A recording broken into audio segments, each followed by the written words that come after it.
Championship Sunday, Senior Bowl, Super Bowl, NFL Draft. It's all coming. It's the most wonderful time of the year.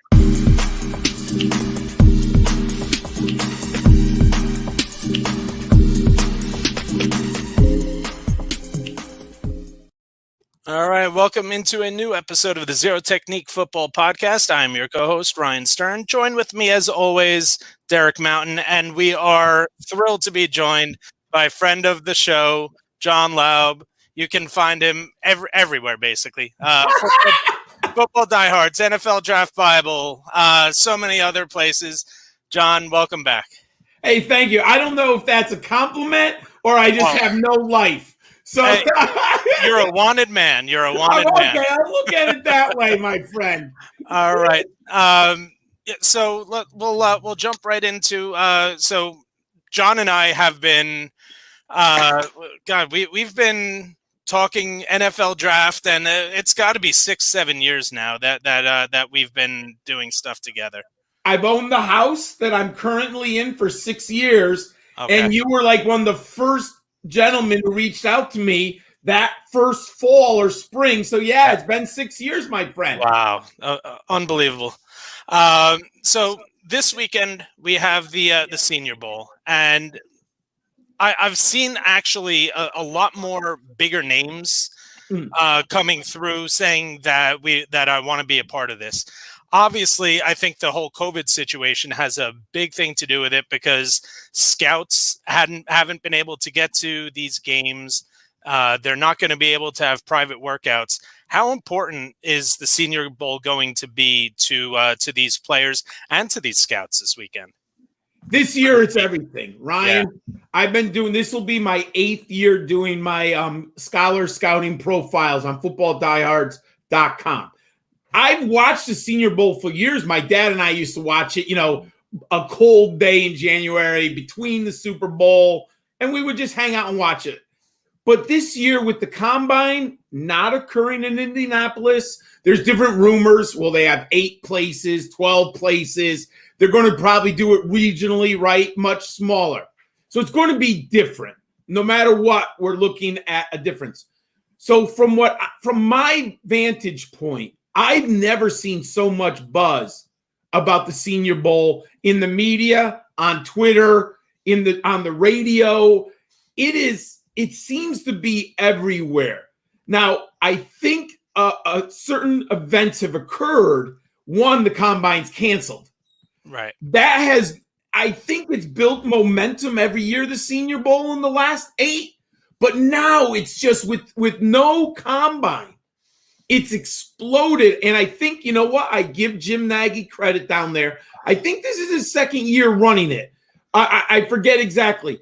But by having the virtual ability to watch the film, I think it's brought more eyeballs to the Senior Bowl.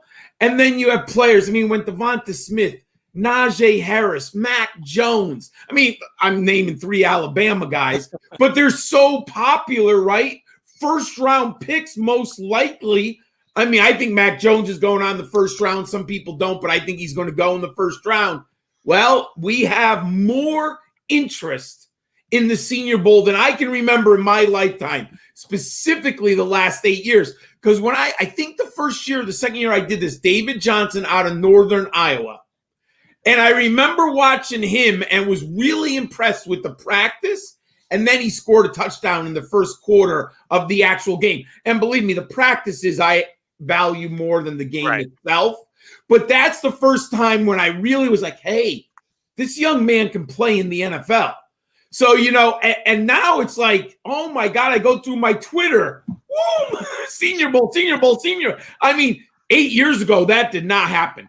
15 years ago, I would have to get Pro Football Weekly that came out in after the Super Bowl to have a Senior Bowl recap, 4 columns. Now it's so yes, I see a huge momentum change. I'll just jump into, I think it's the perfect storm with no Shrine Bowl, no East West Bowl. As you said, Nagy has just upped the allure of the Senior Bowl. The talent that they have gotten is unbelievable. And just adding on to your sentiment, the anticipation of the weigh-ins and the measurements was unbelievable. Like everyone freaking out when Alex Leatherwood had a 7'2" wingspan. He could play tackle, all this stuff. I mean, Spencer Brown, 6'8.5", all this stuff. And I love it. I mean, especially seeing some of the numbers that these big boys have. It's awesome. You're being kind with the big boys. Some of these young men have been eaten. I mean, I'm one to eat, so I shouldn't be making fun of no one. But man, boy, some of these kids on the offensive line and defensive line nowadays. Oh, absolutely. I mean, this tackle class is, I mean, it's as deep as it gets. I don't know if it had, besides the obvious guy, Penei Sewell is the cream of the crop, but I mean, it's not necessarily like the top 4 tackles we saw last year, the first round talent, but it's really deep. There are going to be some really good players in that back end of the first round and in day 2. But yeah, I mean, just adding on to your sentiment, like the anticipation of the measurements and the weigh-in was insane. It was. I'll tell you one that shocked me. I don't know if you've watched Austin Watkins out of University of Alabama, Birmingham. They listed him at 6'3". On the website. And, 6'3", you got to be interested. Over 200 pounds. He came in at 6'1", which is still, 6'1" is a big receiver. Sam Ehlinger was the same way. Yeah. The same way. He was 6'3" at Texas, and he was a smidge over 6'1", and when they measured him. Yes, and that changed. I mean, it shouldn't change a lot, but you do think about it and opens your eyes a little bit. And I'm going to digress because Ryan knows I'm an historian too. And talking about the big boys, I'm old enough I actually watched them. You two young men may have not. But the Washington, and I'll call them the football club, the Joe Gibbs teams, if you know the Hogs, take a guess what the 1983, 83. Guess what the average weight of the unbelievable Hogs was on their offensive line? Take a random guess. 305. Oh, my God. More. Really? 274. Wow. Bostic was like 290. Bostic would be a small guard now. I was going to say that. I think one of the Hogs was like 258 pounds. That shows you the game how much. I mean, it's just crazy, dudes. Like, so the one weigh-in and measurables that really stood out to me was Ben Cleveland, and I know a lot of guys he's starting to get a lot of chatter around his name, and I know he had to deal with an unfortunate Instagram thing that before the season had started. Hopefully he learned from that, but I mean, this is a guy who has an over 82-inch wingspan, and he comes at 6'5", 350, and he's going to be able to move in a way that almost reminds you of like a Teron Armstead. I mean, this kid has, I think, one of the better opportunities this week to vault himself into, I don't think day 1, but early day 2 action. Yes. You know who I think really has hurt themselves? You're right about that. Kyle Trask. Yeah. You know what?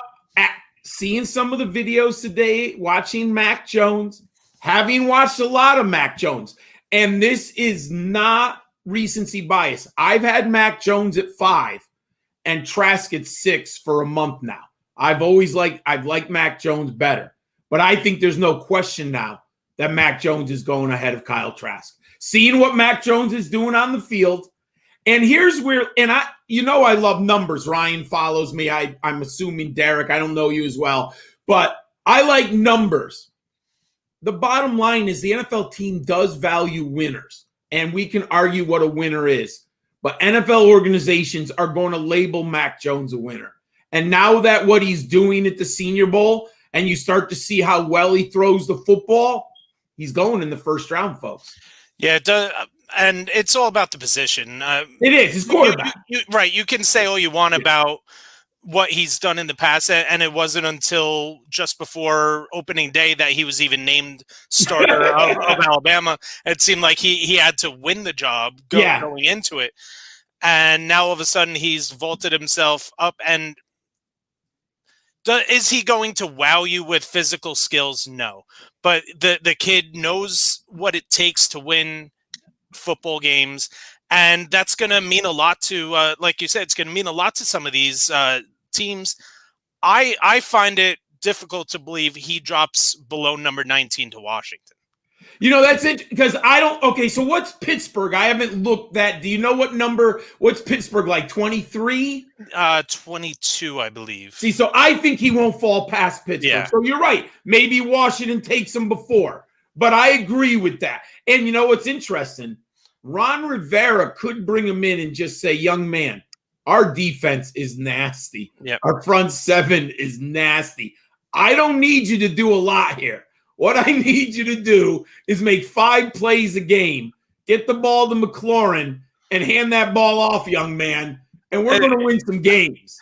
It's probably a very similar conversation that he had with Nick Saban down in Alabama. I was going to say, yeah, I'll just jump in. I was just going to say the guy that he reminds me of is Alex Smith on Kansas City. Yeah.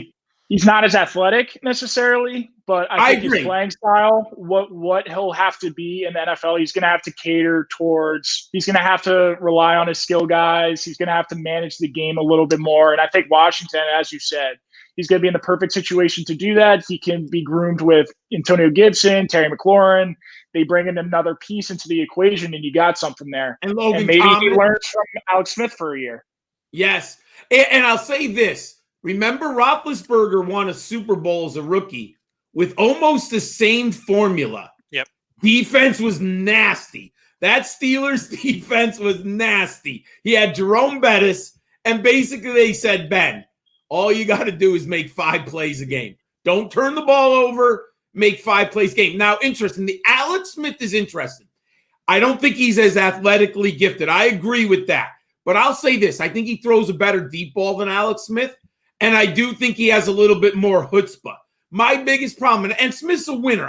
I will take nothing away from Alex Smith, because at the end of the day, his job is to win football games. And you look at his career record, it's silly. He's always won, so I give him that.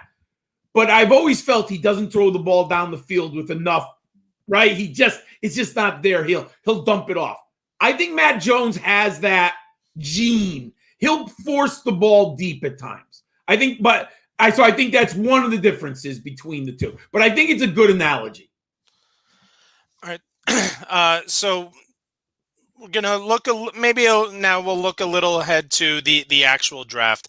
And I know that being the fantasy background that you come from, we'll stick to a little bit of the skill positions. That helps a little bit.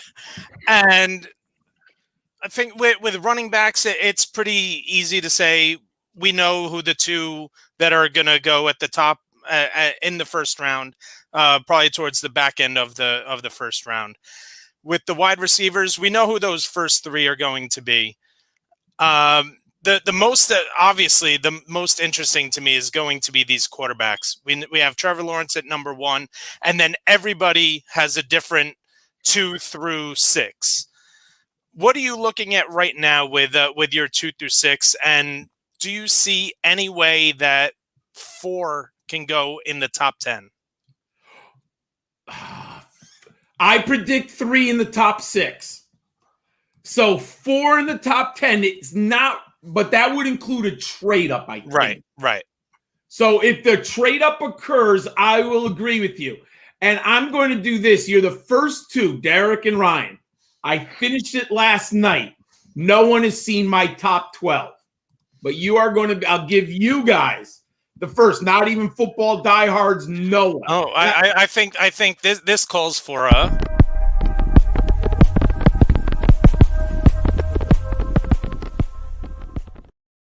breaking news. And I just did I haven't done all the receivers or all the running backs, but I finished the quarterbacks. Lawrence, Zach Wilson, Justin Fields, Trey Lance, Mac Jones, Kyle Trask. Those are my top 6. If I had a print tomorrow, and I don't go to print yet, but if I did, Those are the top 6. Now they could fluctuate, but now I'm actually, after watching Mac Jones today, there's no question in my mind he's number 5. Now, if you had to put money, is that the order you think they're going to go in? Because there's a big difference between what we as people who are observing the draft from an outside standpoint rather than people who are inside actual NFL buildings. If you had to guess what the average NFL team would rank them, would you think that it would be similar to that, or would you think it's a little bit of a fluctuation? No, I think it's very similar. I think the only question, I think the top 4 are cemented. Like, I think Trey Lance is the 4th one off the board. Yeah. Clearly the 4th. That's right now looking at it. However, there seems to be 2 camps on this Zach Wilson and Justin Fields. Right. The internet, Twitter, the nerds like Justin Fields. But from what I read out of the national press, Kuiper, McShay, the big boys who have, like, they're actually talking to Dan Jeremiah, manager, scouting, they like Zach Wilson. Yep. Now, this has been a decision for 2 weeks. I went into the year with Fields as number 2 ahead of, I didn't even have Wilson in the top 10. I got to be honest. I would lie to you if I said I saw Wilson, but we got to get used to this. Look at what Joe Burrow did last year. No one was talking about Burrow in the summer of 2019. Right. No one. And I do college fantasy football. No one was talking about him. So Zach Wilson now, and I've seen 7 games. I watched 5 of his games live, and I'll tell you why. Remember, we were coming out of COVID. The college season didn't kick off all at the same time. BYU was on national television I ended up, I'm like, I'm going to watch the game. I don't care what it is. I was watching South Alabama, Troy. I don't care what it is. Throw it on the TV screen. So I'm watching a lot of BYU, and all I see is Zach Wilson flinging the ball as well as anyone. Yeah. And so my eyeball said, whoa, is this young man advanced a lot? I mean, there's the leap in production was outrageous. But you see, I let my eyes tell me one thing, and then I look at the numbers. Here's what is so impressive. Ryan might know this. I've said it, but we move on and other people. I have 5 categories that I do for my model. I'm looking for benchmark statistics in 5 categories. Now, I'm not telling you this is the Illuminati that I figured out no. But what I will tell you is historically in the 8 years in this model, if someone pops with 4 or 5, they make it as a starter. Zach Wilson hits 4 of my 5 benchmark stats. The only one he misses, he has 29 starts, and I like 30. So he's within the margin of error, right? Like he's, his passing efficiency, yards per attempt, touchdown to interception ratio, completion percentage. So you know what that told me? What I saw with my eyeballs and the notes that I took, the numbers say the same thing that I saw. And what I saw is a player who's an NFL starting quarterback. And what I like about him more than anything, I think he's got a little Russell Wilson in him. He's really good off platform and outside the structure of the play. And I know I don't like to use this hyperbole, but he made some throws. And I'm an old man. And you notice I'm a Bronco fan.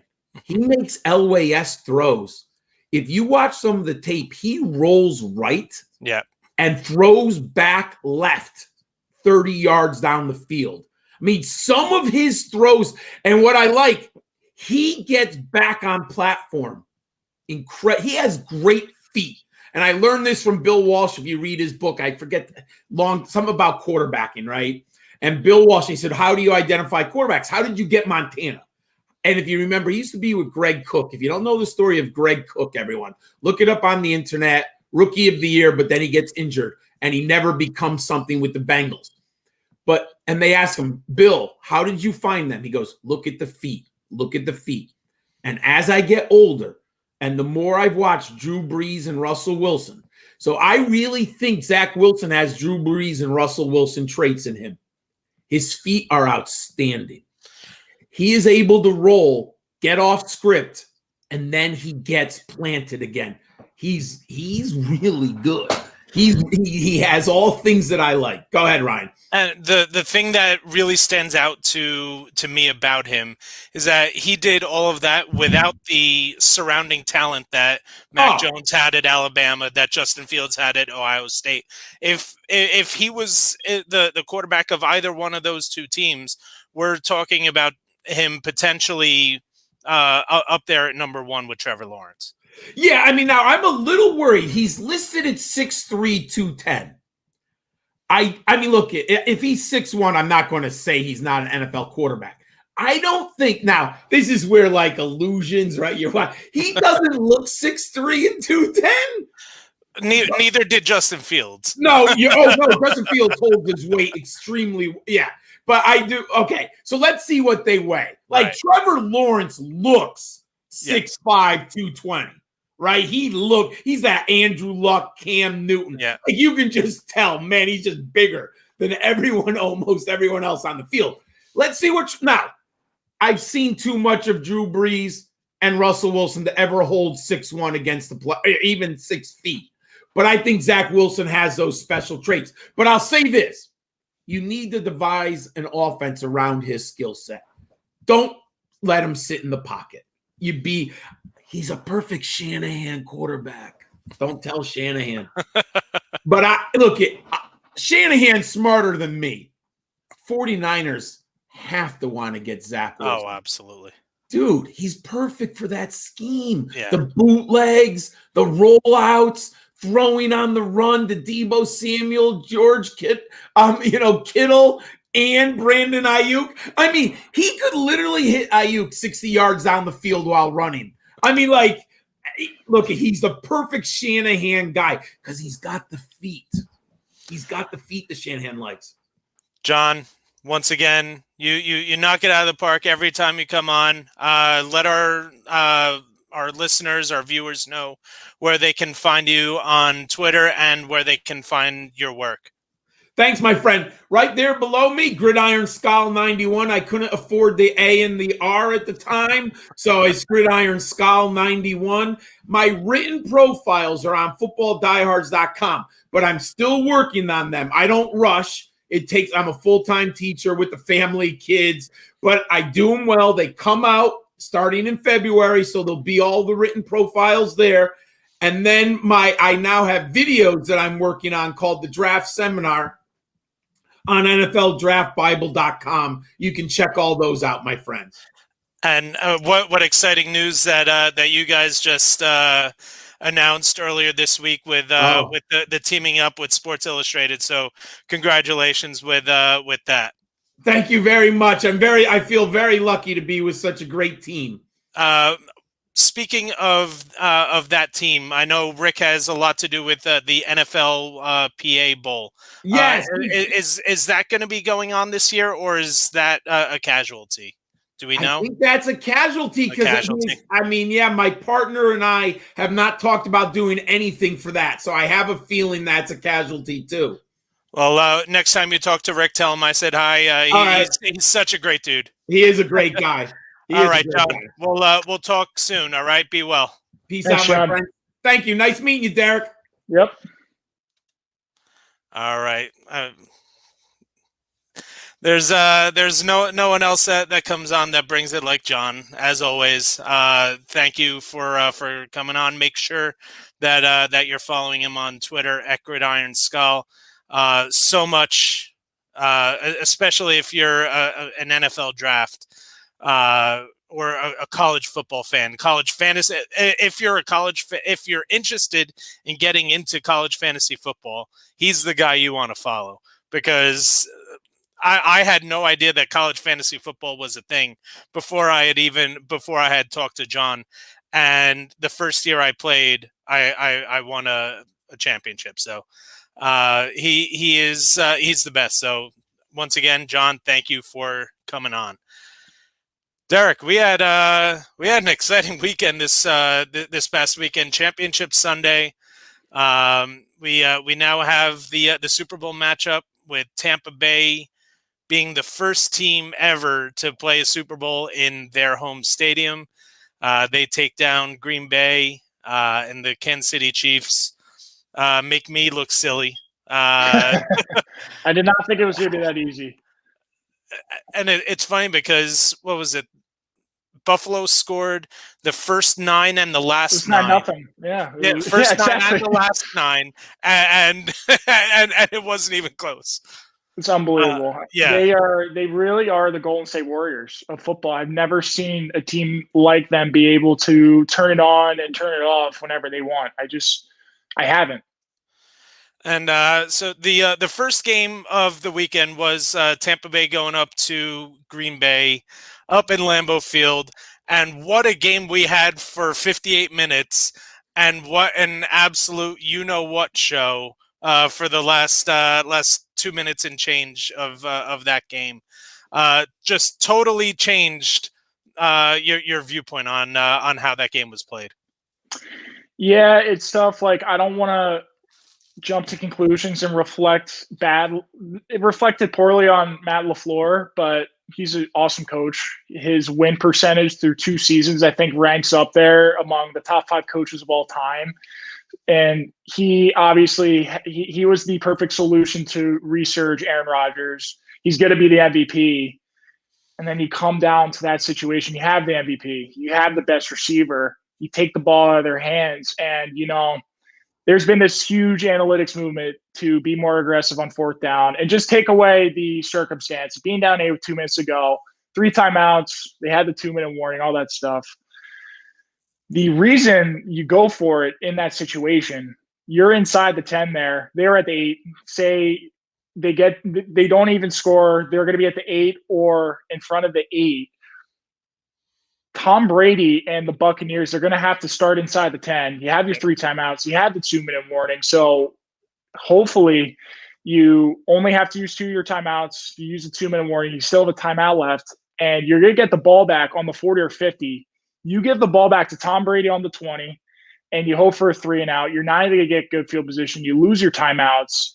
You still need a touchdown when you kick the field goal. So, I know that's a long-versed way of thinking about it, and LaFleur doesn't have that much time to think about it, but it made no sense. It really didn't make any sense when you have Aaron Rodgers, Devontae Adams, the number 1 scoring offense.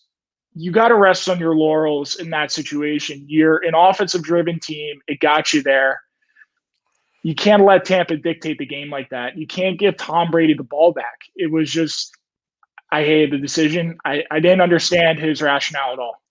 So there are 3 scenarios that could have played out. It could have been that they went for the touchdown and they didn't score. They're still down a touchdown. The only difference is that they're down a touchdown and a 2-point conversion.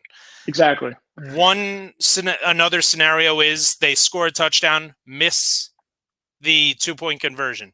In that case, you're doing the same exact thing that you did while kicking the field goal, but now you only need a field goal to win as opposed to a touchdown. And then scenario number 3 is you kick the field goal and you still need a touchdown.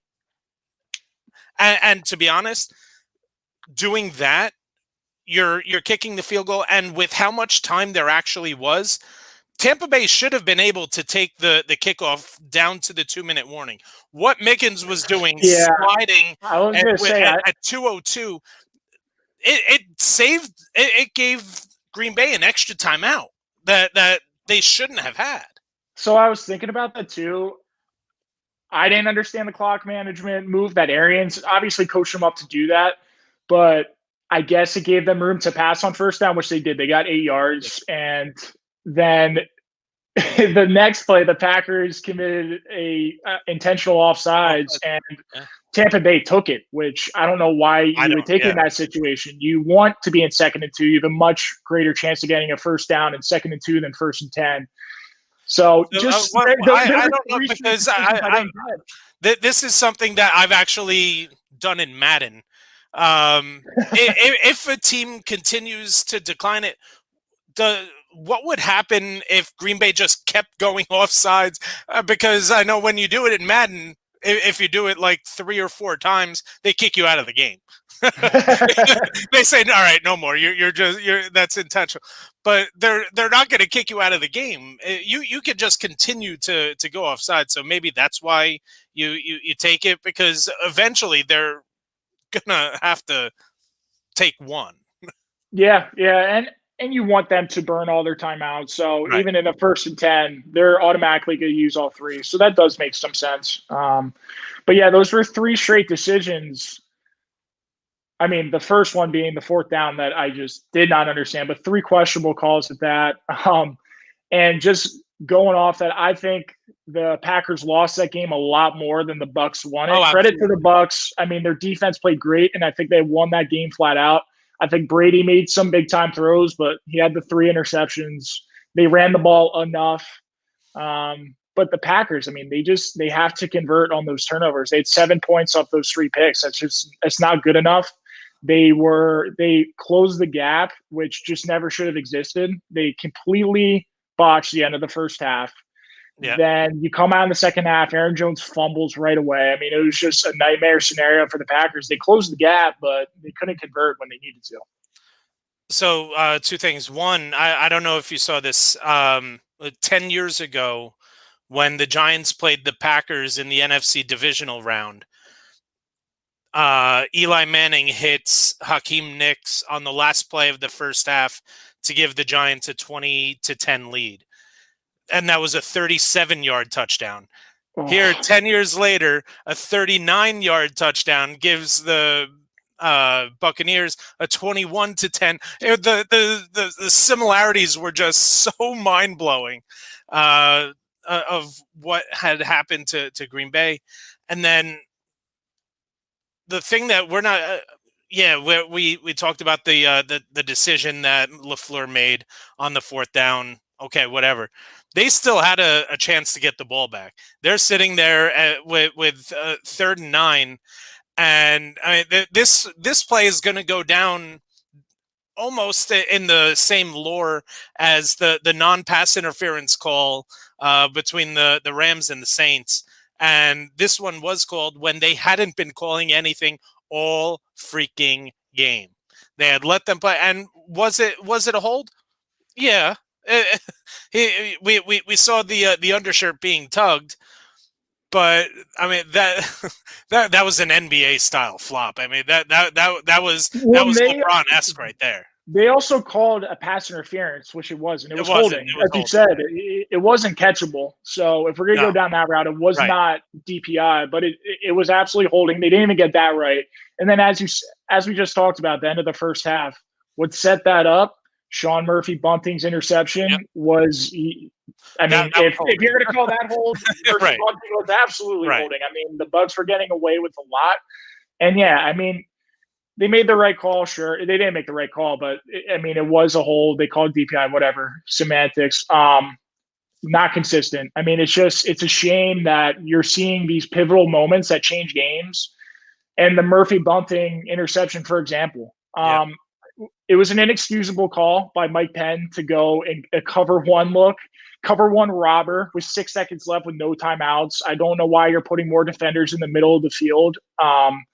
And Scotty Miller burns right by Kevin King, who had one of the worst games you'll ever see from a corner. But what sets it up, the interception. I mean, it's a pivotal moment, and it completely changed the course of the game. The Packers were in position to take the lead going into halftime with the ball. But the interception holds that. They scored the touchdown, completely changes the game. I'm not going to say that the refs handed the game to the Bucs because it's not what happened, but it's just a shame that there's no consistency. They're not held accountable. We see this all the time. And you brought up Rams Saints. I mean, it's frustrating as a fan. It's really frustrating. And I know that Laura's not watching because a football podcast is the last thing that our friend Laura is going to be watching. But she's at one of my wife and I, our friends. Laura is actually Mike Pettin's niece. And he did not have a good game.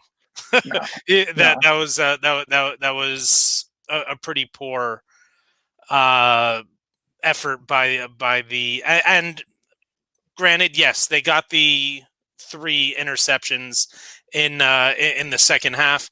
One of them was just an awful decision by Brady, throwing into double coverage into the wind. The ball just flutters up there for Adrian Amos, and then you have the high pass off of Mike Evans' hands.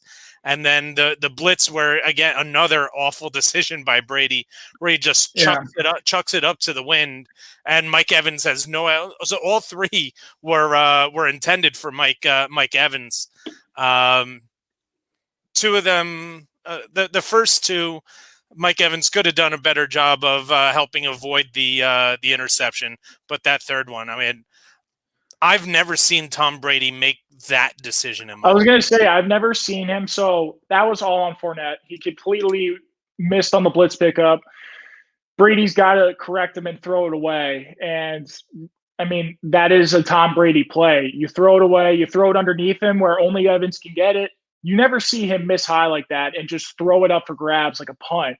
That's the least Brady throw ever. So you never really see that. But 2 of those picks were on 3rd and long, and they were 30, 40 yards down the field. So they acted as de facto punts, and they were both inside, I think, the Packers 20. So, I mean, it wasn't a completely they weren't game-changing interceptions that we're used to. But if you're the Packers, you also you have to convert on them.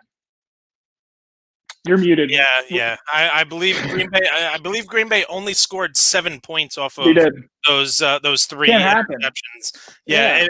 When you're going against Tom Brady and you can force him into 3 interceptions in a matter of 20 minutes, you have to be able to turn that into more than 7 points. Absolutely. And that's my sentiment of the Packers lost that game. Flat out, they tap dance on the best defense in the league the week before. And I mean, it really showed how much they missed David Bakhtiari this game. Yeah. I mean, JPP had 2 sacks over Billy Turner on the left side. Shaq Barrett emerged from nowhere. Exactly. Ndamukong Suh didn't have a sack, but I mean, he was just a terror in the middle. And then Vita Vea coming off the IR. I mean, they only had 16 rushes all day. I mean, he just completely changes how teams go against him, especially in the run game. And Rodgers was forced to drop back 55 times. They don't want to do that. I mean, they're a lot more balanced. A lot of that had to do with the Aaron Jones injury. Yeah, exactly. They were completely out of rhythm. Maybe we wave bye-bye to Aaron Jones. He's gone. I don't see it. I mean, the Packers aren't a team to really pay up. I mean, I think they will survive without Aaron Jones, whether that is drafting another guy in the late round, which I expect them to do. I think the reins are going to go to an A.J. Dillon and Jamal Williams committee, and they're kind of a yin and yang. I mean, Jamal Williams is going to be a nice change of pace, pass-catching back, and Dillon's the pounder. So in one of my fantasy leagues where it's a 3-keeper league, you can keep undrafted players in the 10th round.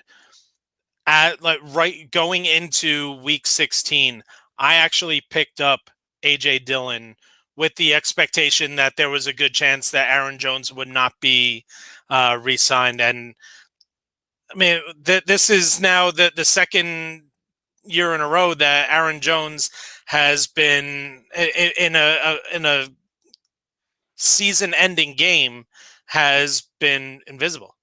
Why, with all the evidence that we have, and I love Aaron Jones. I think he's really elusive. He's versatile. He can do everything well.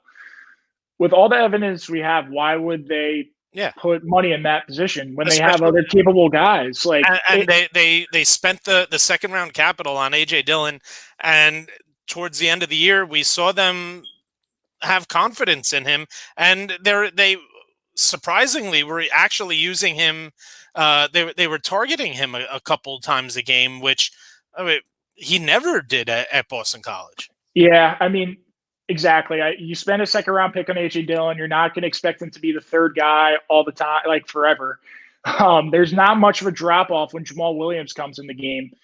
And I mean, They did get away from the run game. I think Rodgers was definitely out of rhythm with their going against that pass rush, and they don't want to drop back that often at all, just the way they play. But they lost this game because they don't have speed on the perimeter. I mean, Tampa settled in cover 2-man in the second half. Those corners played underneath. Besides Devontae Adams, they just don't have guys that can separate. I mean, a lot of those receivers, Valdez-Scantling was great in the first half with his touchdown, another big game, but he's a speed guy and he's very inconsistent. Just leave it at that. Lazard is a little spotty, but not much speed and playmaking from him besides contested catches.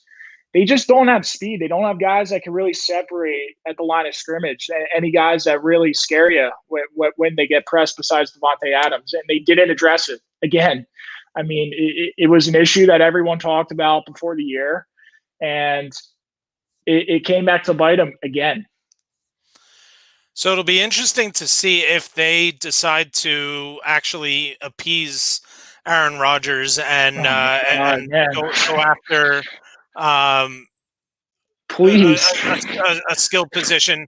I don't necessarily think it'll be in the first round because I think they have once again, we're looking at a very deep wide receiver class. I think you can get a starting player in the second round, and they need so much help on defense, especially in the front seven. But I mean, is there a chance maybe they can find someone like a Kadarius Toney from I was going to say him or Rashad Bateman. I think are just Bateman. I think he'll be off the board even before they I agree. pick in the first. But I mean, someone like that kid Moore out of Rondell Moore out of Purdue. Again, these are excuse me. These are more speed guys because you have the big possession guy in a Devontae Adams. So if you can have somebody that's going to come in and take the top off a defense and just open up things for Devontae Adams, why not? But they need to invest at least a day one or day two pick into especially. I mean, we saw Aaron Rodgers' comments after the game, and I don't think anyone's assuming that Aaron Rodgers won't be back in Green Bay next year, but you could see that it finally started to piss him off. Yeah, absolutely. I mean, it's not. I don't know if he really used this year as motivation, as everyone says. I think he was just a lot more comfortable in year two under LaFleur. But the selection of Jordan Love is always going to be a curious one. But we've never seen a first-round pick just not play throughout the rookie contract. The only guy, the highest pick that I've seen that hasn't played is Christian Hackenberg going in the second round. He never logged a snap in the NFL, and he was the first guy in the first 2 rounds in NFL history, or I think since 1970, that didn't log a snap as a quarterback. So, look, the clock is ticking for Aaron Rodgers, whether we want to acknowledge it or not. I think he's definitely going to be their starter next year. He's under contract through 2023. So, I mean, I expect him to be the starter next 2 years, but Love will be the starter eventually. The window is closing in Green Bay. It is. So now, before we quickly get into the Chiefs-Bills game, I'm not sure that I saw. I mean, and again, there was a big piece missing for Tampa Bay with Antonio Brown not being in that game, and Antoine Winfield too. Right, and then we saw them Whitehead on the forced fumble. He was gone for the rest of the game with a shoulder injury. So health is going to be very important for this Tampa Bay team if they want to have any chance at keeping up with Kansas City. Yeah, they need those guys. They need them, especially Winfield. Winfield had as big a difference-making ability that I've seen from a first-round safety probably since Eric Berry. He saved their season, forcing that Jared Cook fumble, and it was so cerebral for a rookie. And his dad, his dad was the same way, a really smart player, and you could just see the savvy in his game. He let Jared Cook catch the ball and run a few steps before punching the football out. Any other rookie is getting his hands in there. They're excited and they want to make a play. Winfield had the IQ to let the play almost unfold, forces the fumble. Tom Brady gets the ball back. They're up 2 possessions. That's why they beat the Saints. It changed their season, and here we are. They're in the Super Bowl. He's a huge difference maker for them. He's as you said it, as a rookie, he made such a huge impact. All right, so now let's get into the AFC Championship. And man, I've been on the Buffalo Bills the entire postseason and leading up to the postseason, and boy, did it look good for the first 2 possessions of that game. And it was funny because when Buffalo scored the touchdown to go up 9-0, I don't know if you caught this. During the review of it, Tony Romo comes out and says, "And here they are, they're going up 10-0." And then Tyler Bass hits the upright. The announcer jinx is undefeated, man. It is unreal. And this is coming off a week where Tony Romo got absolutely lambasted in the media because of the call that there's no way Kansas City's going. They're just trying to draw him off sides. Where he just tries to predict the future too much. I was of the same thought there. He did the same thing with Tucker. I think in the regular season where he's not missing inside 40. He's made 73 straight, and then he missed it. So but with the Kansas City one, I was of the same thought too. I was just so shocked with Henny. He does do that. I am an Eagles fan, have a little bias. I did like Romo as a player, and I love his telecast. It makes it a lot more interesting. But man, that was a tale of, as you said in the beginning of the show, that was a tale of 3 games. But the middle one was only the Chiefs, and they just boat raced them. Patrick Mahomes is so good. It's a different stratosphere. We saw and you saw the ESPN graphic that blew up on Twitter, how the Bills have the quarterback advantage, and you hear all these leagues that executives are crowning that Josh Allen is on the same level as Mahomes, which I don't know the truth to that. I think when it's anonymous, they're kind of just making a story. And we saw it. He's not even close. And I love Josh Allen, but when they put the ball in his hands, he just wasn't ready for that moment yet. Oh, absolutely. And I'm a big Josh Allen fan, and I think he's going to be really good. I think there's a really good chance that the Bills are right here in the same situation next year. It's a great situation for them. They'll use it as motivation throughout the offseason. That's their goal. They got to strive to be the Chiefs next year. And to be honest, they're set on offense. Almost everybody is going to be returning. The only one that I think is not under contract is John Brown, and they have Gabriel Davis and Isaiah McKenzie, who has quietly been, especially in the second half of the season, he's been great the last month. Outstanding. They're good, and with Cole Beasley, they have 4 reliable pass catchers as wide receivers. So John Brown becomes pretty expendable. So this offense is going to look very similar next year, and we're seeing Brian Dable looks like he's going to return as the offensive coordinator, which is enormous for the consistency of that offense. And now we're going to turn towards that defense, because this was a defense that 2 years ago was one of the most feared defenses in the NFL. Over the last 2 years, they've taken major steps back, but they have an opportunity, especially having, and I know the draft picks are towards the end of each of the round, but they have their draft picks this year. They're going to be able to get better on the defensive side of the ball.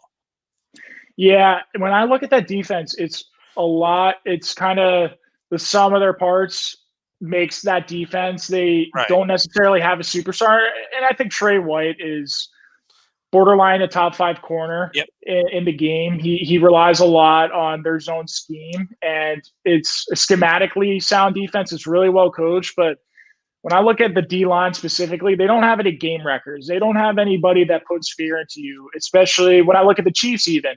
I mean, they've invested a lot of capital at the top of their defense, and I don't look past the Honey Badger, who is just as good a playmaker as it gets.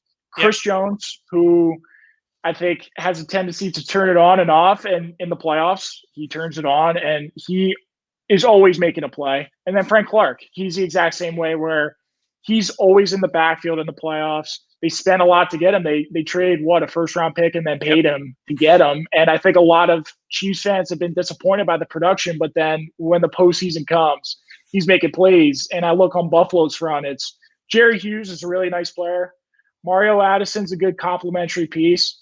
Ed Oliver flashes, but nobody that scares me. AJ Epinenza, their second-round pick this past year, who a lot viewed as a first-round talent. I think they're going to rely a lot on him next year. Boy, did his pro day and combine kill his draft stock last year.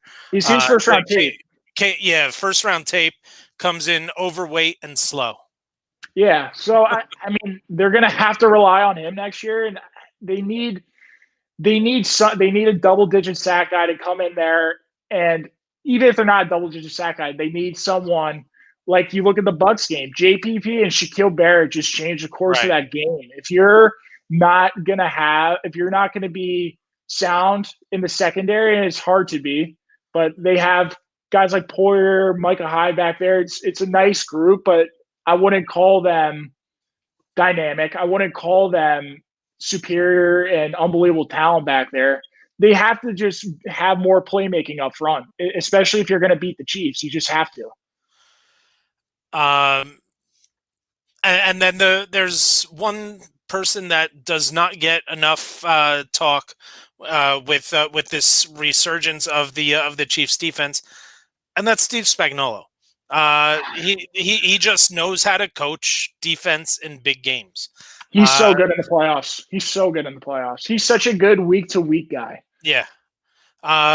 When you look at overall scheme, he's above average. But when it comes to those individual matchups, he just knows how to exploit. And again, especially in those big games, and now we get Steve Spagnuolo against Tom Brady again. I was going to say, this is a dream for Brady. He finally gets to get his revenge on Spagnuolo and correct those 2 losses to the Giants. The thing that I love about the Chiefs, too, and it's not talked about, I mean, their offense is so good. It's just transcendent. It's the Warriors, like I talked about. They close any gap. No lead is safe ever. But the defense complements them so well. Spagnuolo knows this too. They take so many risks. They blitz so much. They play more cover zero than anyone in football. And I mean, it's conducive to their offense because they know Mahomes could go back on the field. They can take these risks to get the football back. They have the Honey Badger back there, Tyrann Mathieu, who is just as smart as it gets to correct and to almost overcompensate for maybe the deficiencies that they're put in when they blitz as much as they do. It's really fun to watch because I think they play their best defense in the postseason under Spagnuolo. So I think Spagnuolo was only the DC for the first time they played. So I thought that too. I heard Daniel Jeremiah was he was under the impression that he was the DC in both because he had his second stint with the Giants, right? That was after that was towards the end of the Coughlin era. Perry Fuel was the DC in 2011 because Spagnuolo then I think was it 2 years after it, because they had the 07-08 season where they beat the Patriots, and then the 08-09 season where they started off 10-1, and then Plaxico shot himself in the leg and totally derailed that season. But that 08 Giants team was better than the 07 team. But it was after that season that Spagnuolo got the Rams head coaching job. Oh, yeah. That's what I thought. Okay. All right. So, but Patrick Mahomes. We were talking about Trey White. Kelsey too. Like, yeah. Can anyone cover that guy in the NFL? Is there like? Because you can't. I mean, no. And going back to the Browns, Tyrann Mathieu could probably cover him. Yeah, that's actually a good point. Yeah, I mean, he's always like 5 yards open. Like, explain it to me. How? Assuming he gets back to healthy, I think it's going to be a great matchup between Kelsey and Winfield. Winfield. I think that's going to be Kelsey's toughest matchup that he's faced all year. He's like Poyer. I mean, Jordan Poyer's a nice football player, but come on, he's not in the same realm as a guy like Kelsey, and they just exploited that. He had 13 catches, and they just couldn't. That second quarter stretch, it seemed like they were throwing him the football every single time. So I think it was on the first Kansas City touchdown drive right after Buffalo made it 9-0. Tyreek Hill ran a little corner route where he came in, out, in, up, and out. Yeah. And Trey White was in his back pocket that entire time.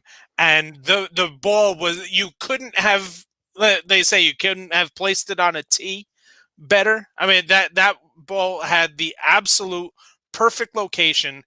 And I was looking at Trey White's face, and it was like, it was one of those, are you kidding me type of faces, because he did everything he could do on a great route by one of the league's best wide receivers, and he still couldn't do anything about it. It's not fair. It's really not fair. You can't, and you look at the Bills, so like, as you said, I don't think they're going to make any tweaks to their offense next year. They really shouldn't. Maybe they beef up the O-line a little bit with another player. I'm not sure about the contract situations up front. I think John Feliciano might be a free agent. They'll get those guys back. They get Cody Ford back. John Brown's a free agent, fine. They'll live. But when you're playing the Chiefs, you have to score 35 or 38 to have a chance. Yeah. And we saw with the Raiders in their one loss with Mahomes, they won 40-32, and they really clamped them down in the fourth quarter. But you can't stop this team. You hope to slow them down for a little bit, but it's only a matter of time when you play the Chiefs. It's only a matter of time before they explode. I was listening to. I think it was the Draft Network. One of their podcasts with Ben Solak and Trevor Sikkema, and they said that if NFL games were 6 quarters long, the Kansas City Chiefs would go undefeated and win every game by 30 points. The rest of the NFL is lucky that it's only 4 quarters long. And if it was 2 quarters long, they would be like 500 because they don't. Right. It seems like they don't care and they don't turn it on until they have to. Their second half adjustments are unbelievable, and that's Andy Reid. Andy Reid just continues to show why he's one of the all-time greats. Absolutely. All right, so before we get going, one of my favorite things about the Super Bowl are the prop bets, and so I was able to find some of the early prop bets and some things that stood out to me. There are 2 players. I want to see if you can guess. There are 2 players who are actually minus money in terms of being touchdown scorers. Who do you think those 2 players are? Travis Kelce. It's got to be It's either Tyreek Hill or Mike Evans. I'll go Tyreek Hill. It is. Both and Travis Kelce and Tyreek Hill right now are both minus 163. Everybody else is plus. Oh Godwin, Fournette, and Evans are plus 105. Okay. I mean that goes to show you right away where Vegas is going to be leaning. This one actually stood out to me. The first offensive play, for it to be a rush is minus 140, and for it to be a pass is plus 110. I think both of these teams, especially if you look at their running games and how they've gone about their business all year, I would think that the pass would be the favorite. And when you're looking at some of these props, you want to find value, especially if it's a two play, if it's a rush or a pass, a touchdown or a field goal. You want to find value. And to me, even though it's only a plus 110 against a minus 140 with a rush, that screams value to me. I think it depends on who gets the ball first. So, like, if I knew the Chiefs were getting the ball first, I'm totally with you, and they've been there. So I don't think Mahomes will have those jitters, of course, but I don't think Andy Reid's going to take the ball out of his hands at the beginning of the game. He's going to want to sling it from the jump. The Bucs, on the other hand, they're really run heavy on first down, and I mean, Arians is of that old school mentality where he wants to get in the second medium, second and short, third and short range where he can push the ball down the football field and get in. And they've been way more play action heavy in the postseason than they were in the regular season. I actually would bet on them running on the first play from scrimmage, especially Brady's very dependent on a solid run game for him to open up his vertical passing game. So it would be contingent on who gets the ball first for me. And obviously, you have to make that. Yeah, I was going to say you're never going to know. It is good value, though. I agree. It is good value.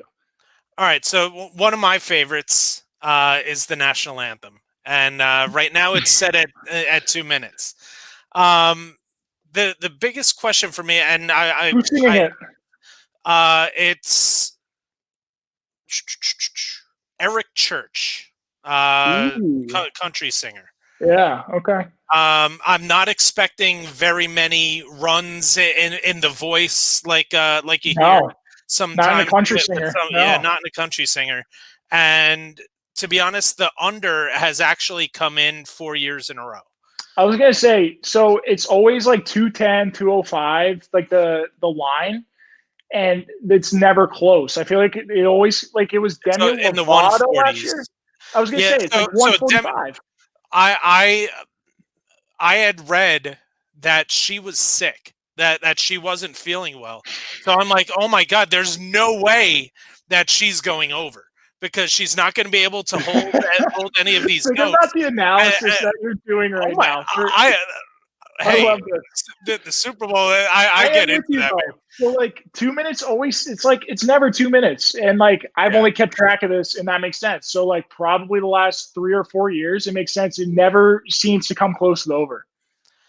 And I guess another big thing is I don't know if they're actually going to be singing at the Super Bowl or if it's going to be pre-recorded.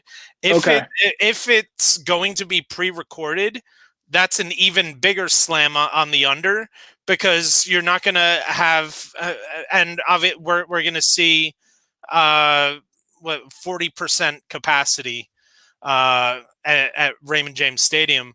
So it's not going to be nearly as loud as it usually is, but there still may be on the right before you want to hold that note, and then you get some of the crowd applause, and you want. So if it's pre-recorded, that's an even bigger slam on the under. I think people play up the over, and Vegas knows this when they set the line is, it's a Super Bowl. They're going to extend it as long as possible. They're going to hold every note, and that's not really the case at all.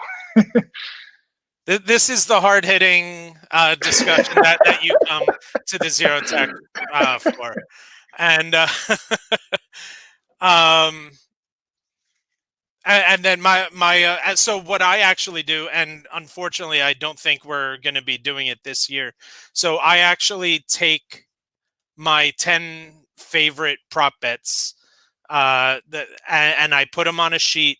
And I usually go to a Super Bowl party where there's anywhere from 20 to 40 people there at a given time. So what we'll do is it's $5 a sheet, and whoever gets the most right, and then you have a tiebreaker. So, and the best thing about it is that last year, my best friend's grandmother, who unfortunately we lost her over the past year, but she was in her 90s, knows nothing about football. She just put checks by certain ones, and she won. That's always how it goes. Yeah, she walked out with like $125. It was the funniest thing ever. That's great. That's always how it works. And one of my favorites is the Gatorade bath. And Oh yeah. So right now, orange is at plus 125, red or pink 300, yellow or green is 400, purple and clear are 600, and blue is 700. I would probably take flyers on green and purple. I would probably like lime. I mean, I like lime at plus 400 there. So I would actually, if I'm gonna take two, I'm gonna look at the favorite orange, because that has actually been the one that has come through the most since. Here's a little bit of a trivia. Yes, dive into it. Yes. Who was the first team to give their coach a Gatorade bath at the end of a Super Bowl? Ooh. Okay, so Gatorade kind of came on the scene in Florida in the 70s, I think. So, this is, oh man. I'll just go with like the Steel Current. All right, so mind you, I'm the one asking the question. Oh, wow. So it's not till the 80s or 90s? No, No way. The 86 Giants. Oh, wow. Okay. The Super Bowl 21 Giants, dumping it over Bill Parcells. I was going to say Parcells and Belichick's in DC. Yeah. Wow. Okay.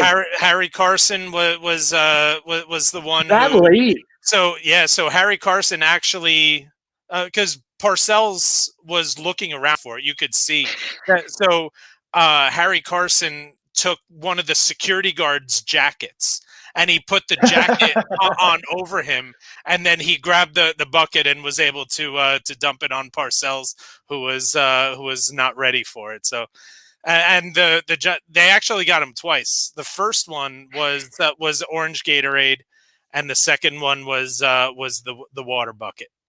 Wow, that's some good trivia right there. Yeah. So I would add those. I would look at orange, because orange is the one that has been used the most, and then I would look at clear, because you can potentially have two.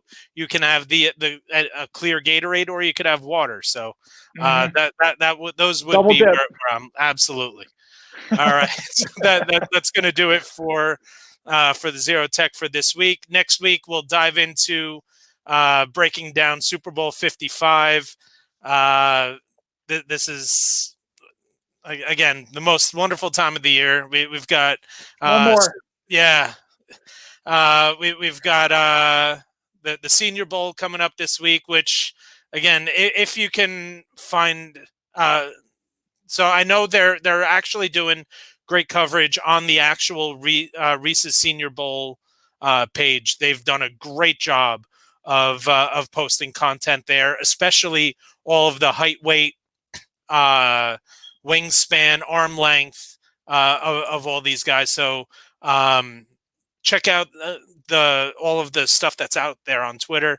Watch the Senior Bowl. So adding on to that, any under the radar skill guys, is there one guy that you're looking at that's at the Senior Bowl for fantasy purposes next year. Okay, for fantasy purposes. Okay, because or the draft.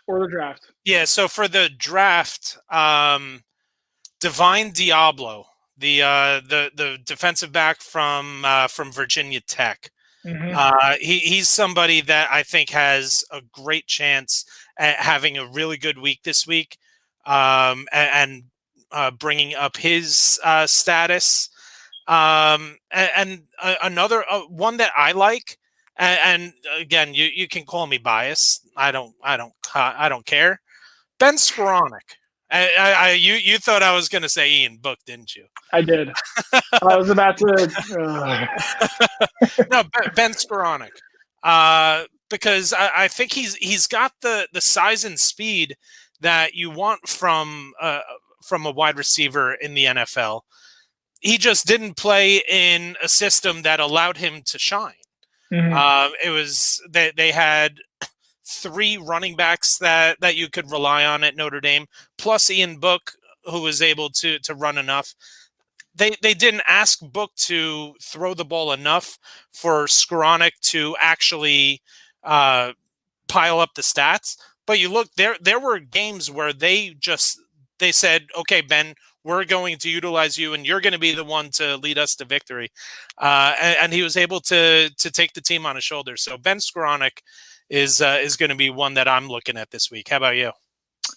I like the metric felon out of UCLA. He reminds me of a different version of Kareem Hunt to me. His skill set, similar size, similar build, and he's such a polished route runner. You could put him in the slot. He's dynamic out of the backfield. I think he actually has a little more long speed than Kareem Hunt. He doesn't have the contact balance. He's probably not as elusive and agile from 0 to 10 yards as Kareem Hunt. I think the skill set's really intriguing. I want to see him. There are certain play callers I would love to see him with and see him unleash.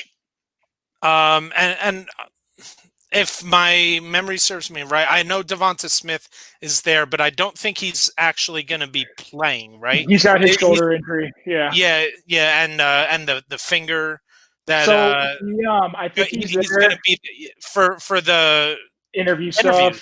And I think the Dolphin staff, they're the most highly they have the most coaches there among any team, and they're at 3. I mean, I think it just makes sense. And Panthers. Yep. Yeah. So I mean, I think it makes sense for him to go there, and he's a high character kid. It just makes sense that he's there. It's a good look for him. He didn't weigh in, which was interesting. I actually like that move. It's kind of like Lamar not running the 40. You can't define it. Don't define him by his weight. He's a great football player. Right. He'll rest on that. All you have to do is look at his legs, and you not that we all know that he doesn't weigh a lot. 170. He's 170. I mean, it's going to be 175 at the most. It's fine. Yeah, he's maxing out at 175. Mm-hmm. But you know what? When you're still able to get off the line of scrimmage, I was going to say you can't the way take that your he hands on him. does. Yeah. Exactly. It doesn't matter. All right, so that's going to wrap it up. We'll break down Super Bowl 55 next week, and we'll also look back at what we learned from the Senior Bowl this past weekend. Derek, have a great one, and enjoy watching.